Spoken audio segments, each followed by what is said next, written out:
today I want to talk about something that I see often. You've probably seen it often. It's creating more anxiety for your loved one. Let me show you a quick video of what I'm talking about. How not to introduce yourself. Hi, do you remember me? Hey, what's my name? Come on, I know you know it. What's my name?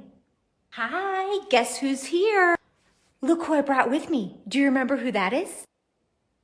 Just tell them who you are. Hey Mom, it's me, Natalie. I came by to say hi. We do not want people with dementia to have to guess who we are. It puts a lot of pressure and anxiety on them. It can increase the chance of difficult dementia behaviors from happening from that point forward. It puts a strain on your relationship, and it's just not necessary. It's so easy just to say, hey Jim, it's Natalie, your neighbor across the street. Hey Mom, it's Natalie, your daughter. I'm here to say hello.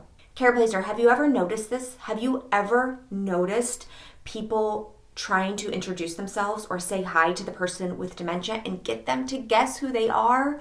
We don't want that to happen. We want to get it to stop. I hope this video helps. Also, just in case you aren't aware, I'm hosting a free class on how to successfully respond to challenging dementia behaviors. There's a link below this video. I look forward to seeing you there. It's totally free, but you do need to save your spot. All right, Careblazer, see you in the next video.